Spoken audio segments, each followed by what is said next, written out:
મોહમ્મદ અલી આ નામ સાંભળતા જ મનમાં એક બોક્સરની છબી આવે ખરું ને પણ એમની ઓળખ એના કરતાં ઘણી મોટી હતી. એ માત્ર એક ખેલાડી નહોતા, એ તો એક વિચારધારા હતા, એક પ્રતીક હતા. ચાલો આજે આપણે સમજીએ કે શા માટે એમની કહાની આજે પણ એટલી જ મહત્વની છે. પતંગિયાની જેમ ઉડો અને મધમાખીની જેમ ડંખ મારો આ કોઈ સાધારણ વાક્ય નથી. આ તો એમની આખી ફિલસૂફી હતી. રિંગમાં એમની ચપળતા કોઈ કવિતા જેવી હતી અને એમના મુક્કા વીજળીના કડાકા જેવા.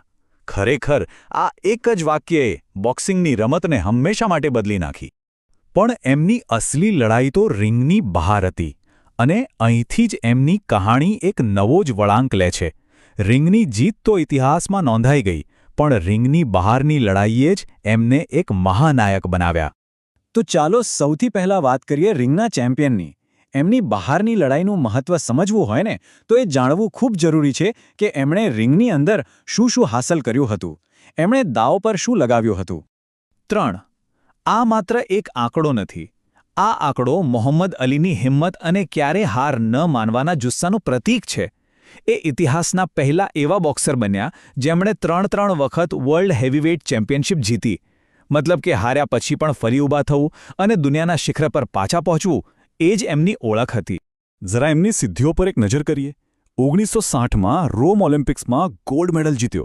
હેવીવેઇટ બોક્સર હોવા છતાં એવી ગતિ અને એવું ફૂટવર્ક જે કોઈએ કલ્પના પણ નહોતી કરી. અને પેલું પ્રખ્યાત વાક્ય તો ખરું જ, પતંગિયાની જેમ ઉડો, મધમાખીની જેમ ડંખ મારો. એમણે બોક્સિંગને જાણે એક કળાનું સ્વરૂપ આપી દીધું હતું. અને હવે વાત કરીએ સિદ્ધાંતો માટેની લડતની. અહીંથી જ મોહમ્મદ અલીની કહાની એક ઐતિહાસિક વળાંક લે છે. રિંગનો ચેમ્પિયન હવે સિદ્ધાંતોનો ચેમ્પિયન બનવા જઈ રહ્યો હતો. આ સમયરેખા જુઓ. આ એમના જીવનના સૌથી નિર્ણાયક વર્ષો છે. 1964માં જ્યારે તેઓ પોતાની કારકિર્દીના શિખર પર હતા ત્યારે એમણે ઇસ્લામ ધર્મ અપનાવ્યો અને કેસીએસ ક્લેમાંથી મોહમ્મદ અલી બન્યા. અને પછી 1967માં એમણે વિયેતનામ યુદ્ધમાં લડવા જવાની સાફ ના પાડી દીધી. આ નિર્ણયની કિંમત? એમનું ટાઇટલ છીનવી લેવાયું અને કારકિર્દીના સોનેરી વર્ષો પર પ્રતિબંધ લાગી ગયો. મારો કોઈની સાથે દુશ્મનાવટ નથી.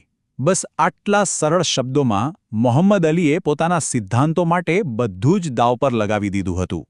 આ એક વાક્ય એમની હિંમત અને નૈતિક સ્પષ્ટતાનો સૌથી મોટો પુરાવો છે. એમની લડાઈ ફક્ત યુદ્ધ વિરુદ્ધ નહોતી. એ સમયમાં અમેરિકામાં ચાલી રહેલા રંગભેદ અને વંશીય અસમાનતા સામે પણ તેઓ એક ખૂબ જ શક્તિશાળી અવાજ હતા. એમણે પોતાની પ્રસિદ્ધિનો ઉપયોગ એ લોકો માટે કર્યો જેમનો અવાજ દબાવી દેવામાં આવ્યો હતો. તો આ હતો જીવનભરનો સંઘર્ષ અને અંતે મળેલું સન્માન. રિંગમાં પાછા ફર્યા પછી પણ એમનો સંઘર્ષ તો ચાલુ જ રહ્યો. પણ ધીમે ધીમે દુનિયાએ એમના સિદ્ધાંતોને સમજ્યા અને એમને માન આપ્યું.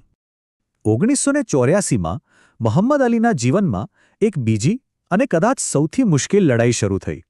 એમને પાર્કિન્સન રોગ હોવાનું નિદાન થયું. વિચાર કરો, જે વ્યક્તિ પોતાની શારીરિક ચપળતા માટે જગવિખ્યાત હતી એને હવે પોતાના શરીર સામે લડવાનું હતું. આપણે મોહમ્મદ અલીના જીવનને 2 ભાગમાં વહેંચી શકીએ. એક લડાઈ હતી રિંગની અંદરની, જ્યાં તેઓ ચેમ્પિયન બન્યા અને રંગભેદ સામે અવાજ ઉઠાવ્યો, અને બીજી લડાઈ હતી જીવનની, જ્યાં એમણે પાર્કિન્સન જેવી બીમારીનો સામનો કર્યો અને દુનિયાભરમાં શાંતિ અને માનવતાના દૂત બન્યા. અને આખરે એમના વારસાને સન્માન મળ્યું. જે નિર્ણયો માટે એક સમયે એમની સખત ટીકા થઈ હતી એ જ નિર્ણયો માટે એમને સ્પોર્ટ્સમેન ઓફ ધ સેન્ચુરી અને અમેરિકાના સર્વોચ્ચ નાગરિક સન્માન પ્રેસિડેન્શિયલ મેડલ ઓફ ફ્રીડમ જેવા પુરસ્કારોથી નવાજવામાં આવ્યા. આ એ વાતનો પુરાવો છે કે અંતે સિદ્ધાંતોની જીત થાય છે. તો અંતમાં એક વિચાર, આ બધી વાત પછી મોહમ્મદ અલીની સાચી વિરાસત શું છે? કોઈ પણ વ્યક્તિની મહાનતા ખરેખર શેનાથી મપાઈ છે? એની જીતથી કે પછી એના સિદ્ધાંતોથી? મોહમ્મદ અલીનું જીવન આપણને આ સવાલ પૂછે છે. અને કદાચ એમનો વારસો એમની જીતમાં નહીં પણ એમનો બલિદાનમાં અને એમના સિદ્ધાંતોમાં હંમેશા જીવંત રહેશે.